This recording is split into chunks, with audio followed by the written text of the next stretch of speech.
जय हिंद, नमस्कार दोस्तों। एक बार फिर से आपका अपने यूट्यूब चैनल पे स्वागत है भारतीय अर्थव्यवस्था की क्लास में।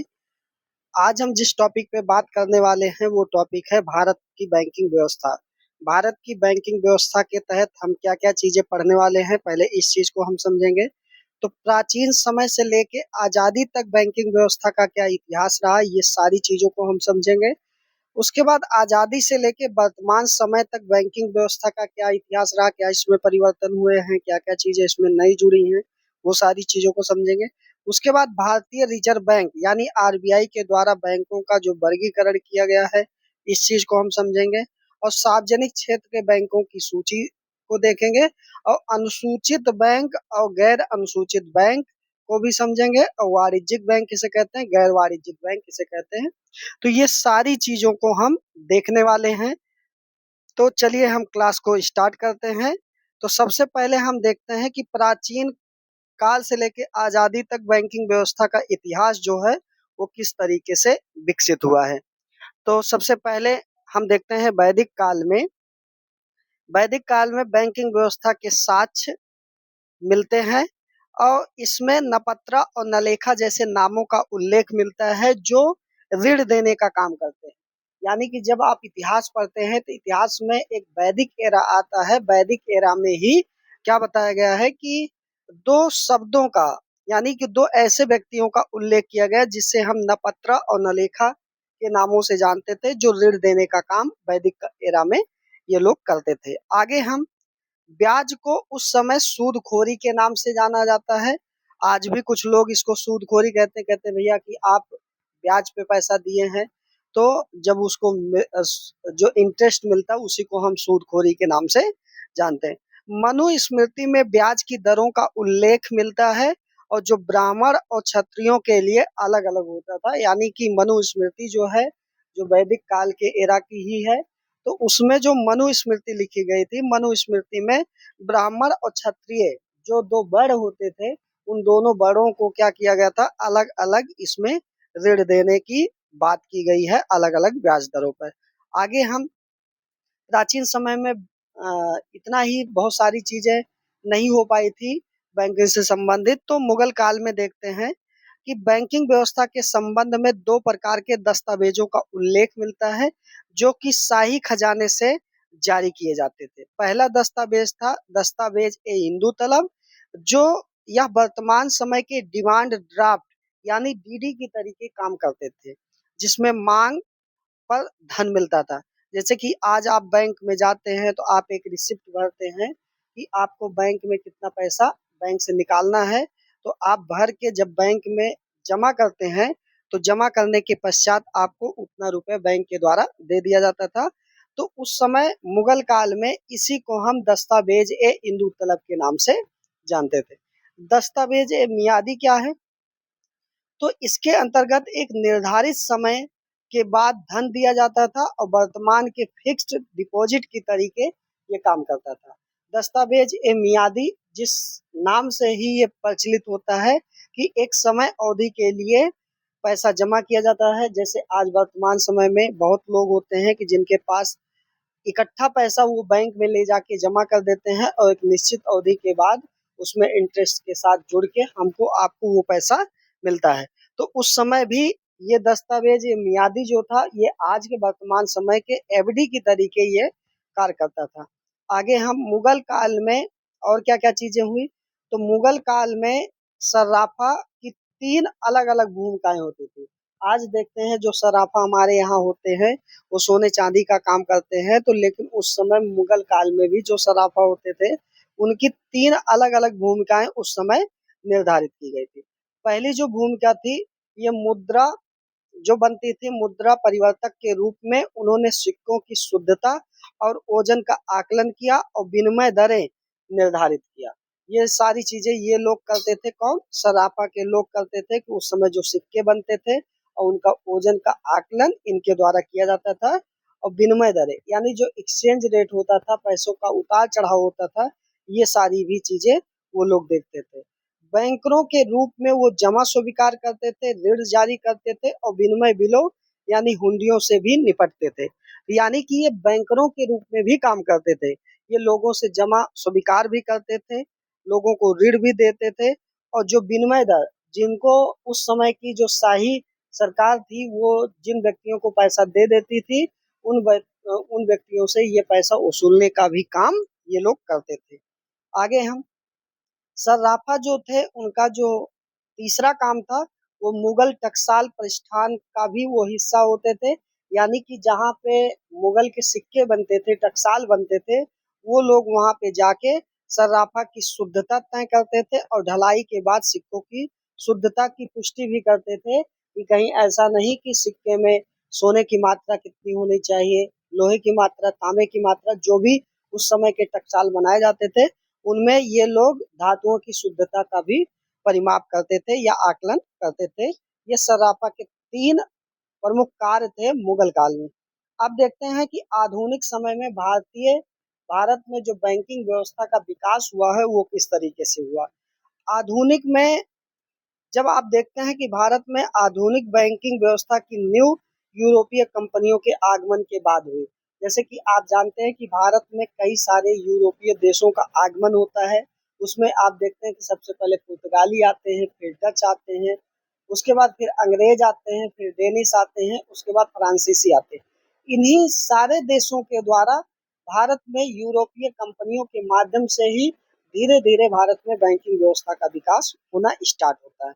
और उन बैंकिंग व्यवस्था के इतिहास में हम सबसे पहले देखते हैं कि ब्रिटिश शासन काल से पूर्व देश में कोई खास बैंकिंग व्यवस्था का कोई विशेष विकास नहीं हुआ था।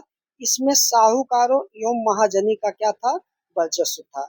आगे 18वीं शताब्दी में ईस्ट इंडिया कंपनी ने मुंबई तथा कोलकाता में कुछ एजेंसी गृहों की स्थापना की, यानी कि जो ईस्ट इंडिया कंपनी थी जिसे हम शॉर्ट फॉर्म में ईआईसी के नाम से जानते हैं, ये कंपनी जो आई थी, इन कंपनी ने जगह जगह पे क्या किया कि एजेंसी गृहों की स्थापना की।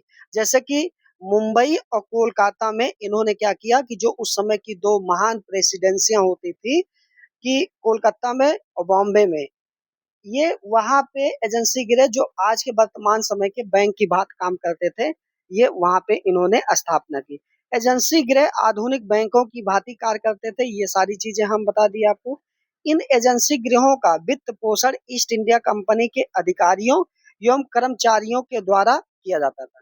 यानी कि अब जो एजेंसी गृह बनाए गए उसमें पैसे कहाँ से आएंगे, किस तरीके से आएंगे, किस तरीके से लोगों को पैसा दिया जाएगा, इसका सारी चीजों का निर्धारण ईस्ट इंडिया कंपनी के जो अधिकारी या कर्मचारी होते थे उन्हीं के द्वारा किया जाता था। किंतु इनका दायरा अथवा कार्य क्षेत्र केवल कंपनी के अधिकारियों एवं कर्मचारियों तक ही सीमित था, यानी कि आम जनता इन एजेंसी गृहों से जुड़ नहीं पाई। इसी कारण से इन एजेंसी गृहों की तुलना आधुनिक बचत कमेटियों से की जा सकती थी, यानी इसमें कुछ खास लोग ही होते थे जो पैसा आपस के लोगों में ही क्या करते थे, लेन देन करते रहते थे। उसके बाद बैंक ऑफ हिंदुस्तान आया जो यूरोपीय बैंकिंग पद्धति पर आधारित भारत का प्रथम बैंक माना जाता है। इससे कई बार सवाल पूछे जाते हैं और जो विदेशी पूंजी के सहयोग से अगर आपसे पूछा जाएगा कि भारत में सबसे पहला बैंक कौन सा बना, तो बैंक ऑफ हिंदुस्तान बना। उसके बाद विदेशी पूंजी के सहयोग से बना, अलेक्जेंडर एंड कंपनी के द्वारा इसकी स्थापना की गई। वर्ष 1770 में कोलकाता में इसको क्या किया गया था, स्थापित किया गया। वर्ष 1830 में इस बैंक को क्या कर दिया गया, समाप्त कर दिया गया, यानी बंद कर दिया गया। वर्ष 1813 में क्या किया गया, जो ये एजेंसी गृह होते थे इनके पतन के बाद निजी अंशधारियों द्वारा 3 प्रेसिडेंसी बैंकों की स्थापना की गई।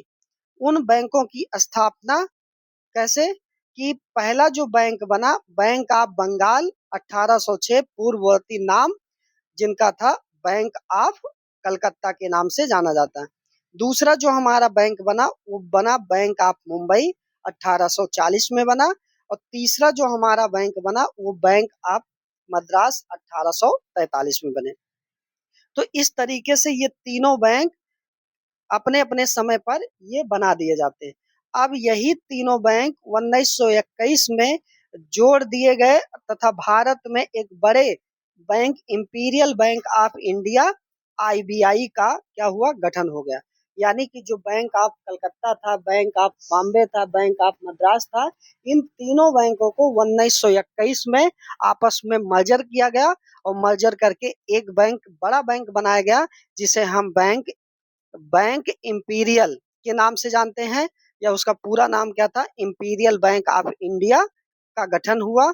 आगे यही बैंक जब हमारा देश आजाद होता है तो आजादी के बाद 1 जुलाई 1955 को राष्ट्रीयकरण किया गया और आईबीआई का नाम बदल कर क्या कर दिया गया, स्टेट बैंक ऑफ इंडिया, जिसे वर्तमान समय में हम एसबीआई के नाम से जानते हैं और सार्वजनिक क्षेत्र का इस समय का ये सबसे बड़ा बैंक है। आपको ये चीज जानना है। आगे 1807 में क्या हुआ, संयुक्त पूंजी अधिनियम पारित किया गया। उसके बाद भारत में संयुक्त पूंजी वाले बैंकों की स्थापना का मार्ग क्या हुआ, प्रशस्त हुआ। तो ये इस तरीके से भारत में बहुत सारे बैंकों की स्थापना 1807 का जो ये संयुक्त पूंजी अधिनियम बना उनके माध्यम से कई सारे बैंकों की स्थापना होना स्टार्ट होता है। तो उनमें से सबसे पहला जो बैंक बनता है वो बनता है 1865 का इलाहाबाद बैंक। दूसरा जो बैंक बनता है अवध कमर्शियल बैंक बनता है, जो अभी हाल फिलहाल का पेट का एग्जाम हुआ, पेट के एग्जाम में ये क्वेश्चन आपके पूछे गए हैं कि अवध कमर्शियल बैंक की स्थापना कब हुई। तो अवध कमर्शियल बैंक जो पहला ऐसा बैंक था जिसके प्रबंधन में भारतीयों को शामिल किया गया। आगे हालांकि यह पूरी तरीके से भारतीयों द्वारा प्रबंधित बैंक नहीं था, यानी कि इसके मैनेजमेंट में अभी भी पूरे भारतीय नहीं थे, यानी भारत और अंग्रेज दोनों लोगों के द्वारा अवध कमर्शियल बैंक का मैनेजमेंट किया जा रहा था। आगे एक बैंक बनता है जिसे हम पंजाब नेशनल बैंक के नाम से जानते हैं, यानी शॉर्ट फॉर्म में पीएनबी के नाम से जानते हैं, जिसकी स्थापना 1895 में की गई।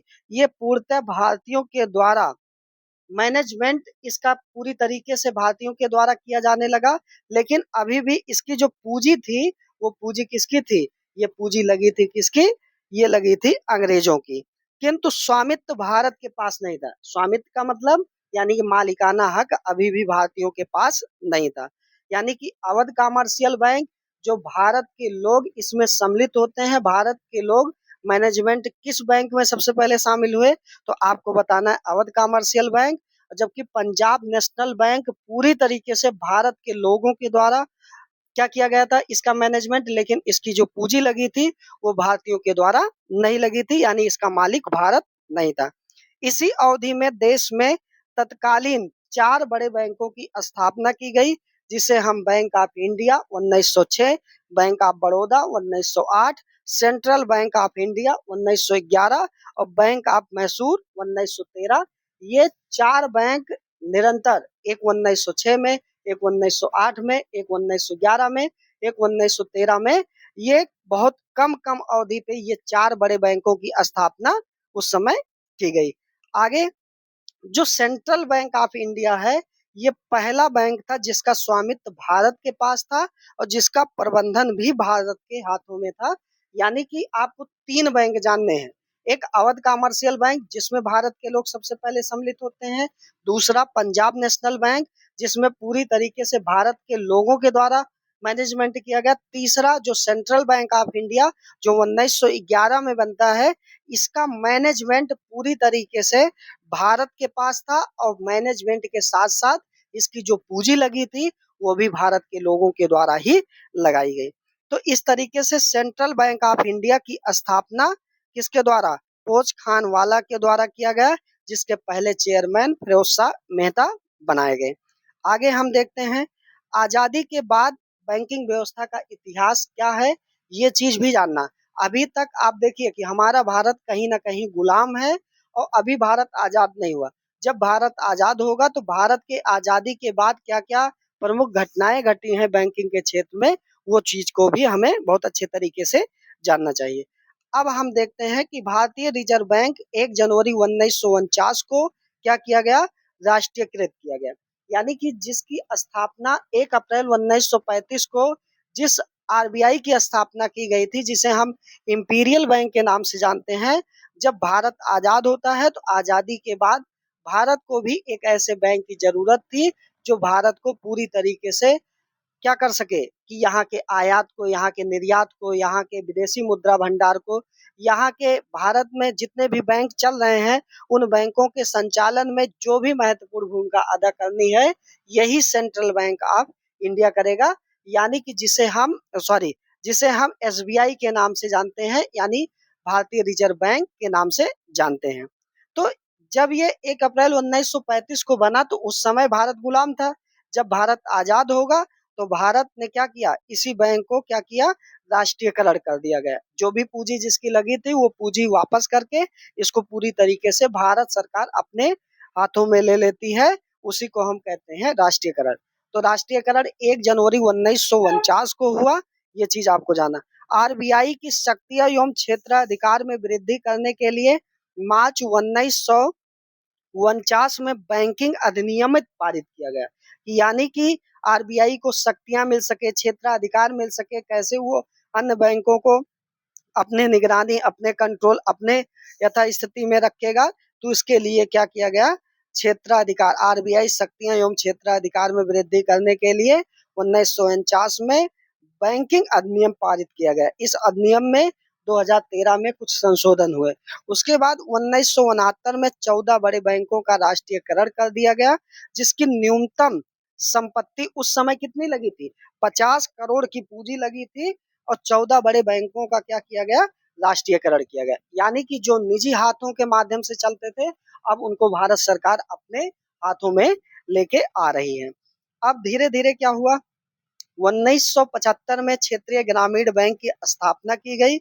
और क्षेत्रीय ग्रामीण बैंक की संपूर्ण वीडियो अगर आपको देखना है तो इकोनॉमिक्स, इंडियन इकोनॉमिक्स के प्लेलिस्ट में आप जाके देख सकते हैं। अभी हाल फिलहाल में इसमें एक बहुत बड़ा संशोधन किया गया कि 15 क्षेत्रीय ग्रामीण बैंकों का एक साथ मर्जर किया गया, और इस समय टोटल भारत में 28 क्षेत्रीय ग्रामीण बैंक है।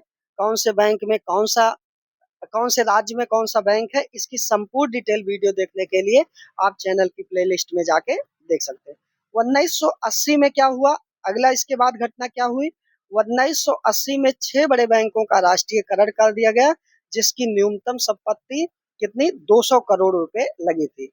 यानी कि फिर से एक बार 14 बड़े बैंकों का 1969 में, फिर 1980 में, यानी दोनों इंदिरा गांधी के शासनकाल में किया गया।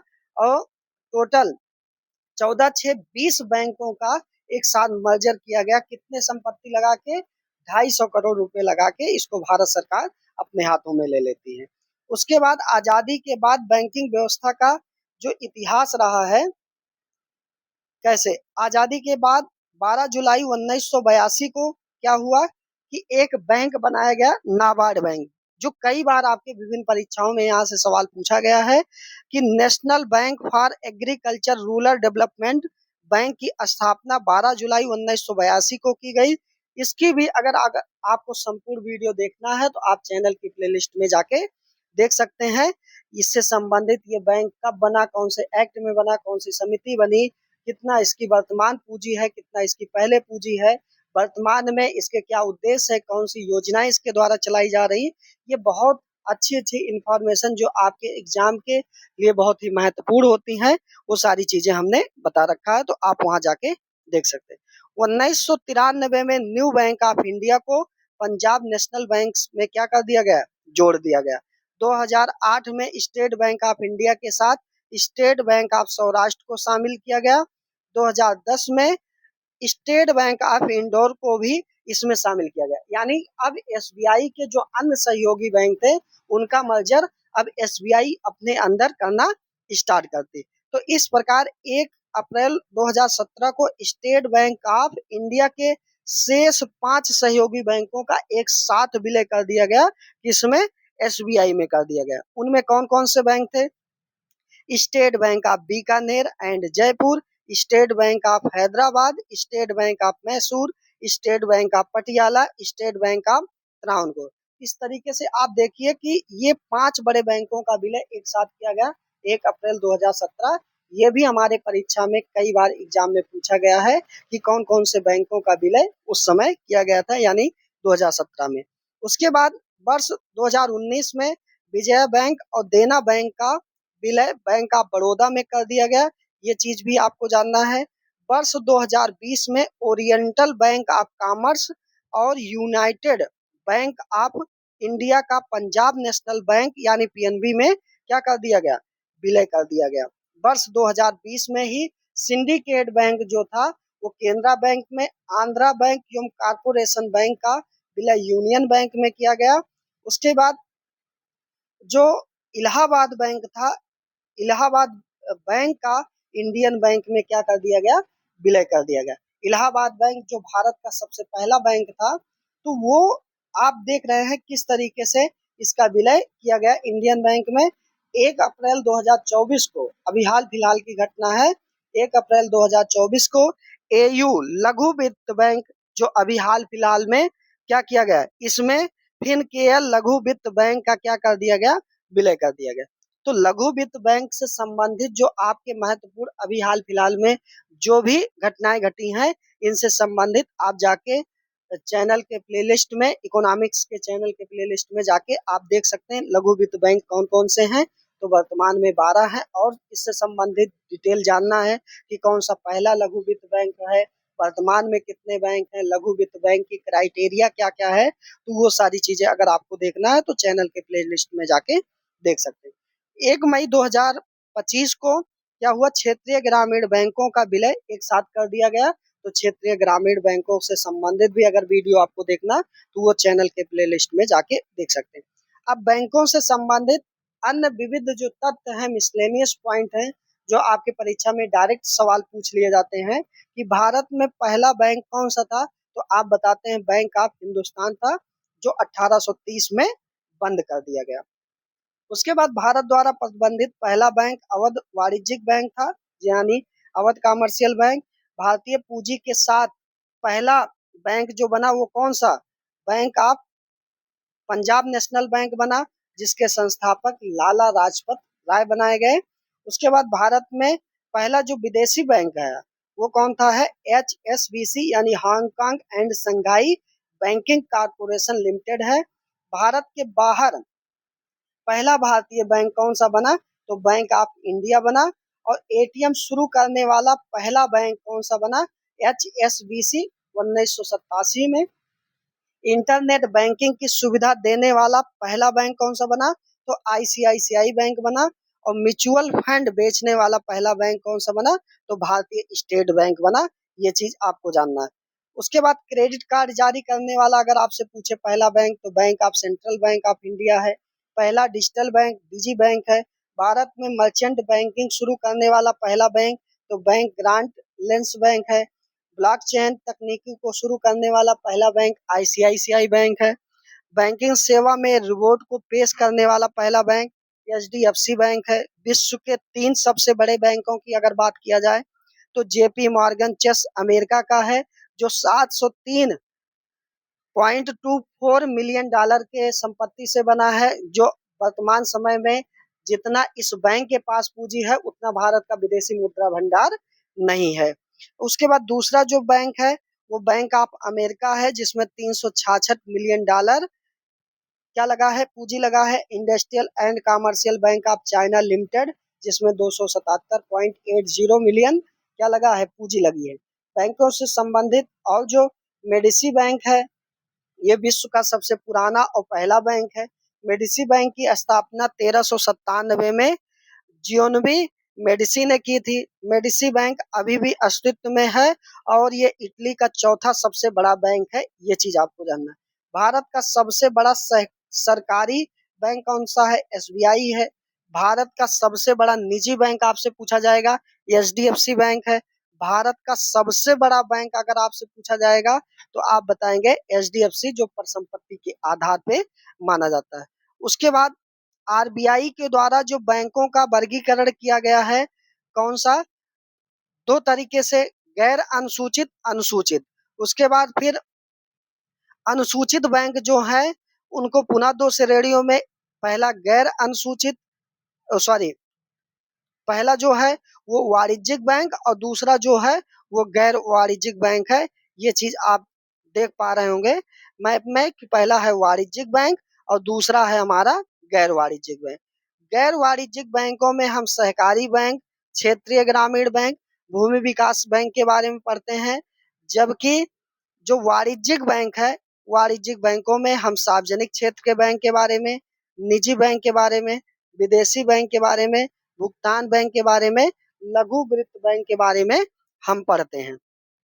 तो इस तरीके से आप देख रहे हैं कि ये बैंकिंग का जो इतिहास रहा है, उस बैंकिंग के इतिहास में हम कौन-कौन से अनुसूचित बैंक है, कौन-कौन से गैर अनुसूचित बैंक है, तो वो आप हमारे चैनल के प्लेलिस्ट में जाके आप देख सकते हैं।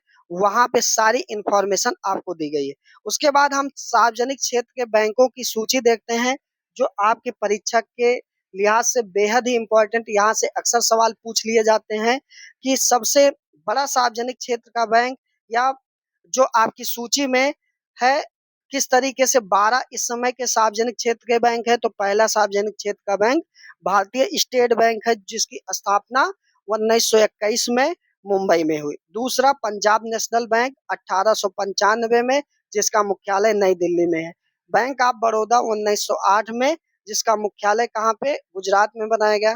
बैंक ऑफ इंडिया 1906 में स्थापना की गई, मुख्यालय मुंबई में। इंडियन ओवरसीज बैंक जो बना 1937 में, मुख्यालय चेन्नई में बनाया गया। सेंट्रल बैंक ऑफ इंडिया 1911, जिसका मुख्यालय मुंबई में बनाया गया।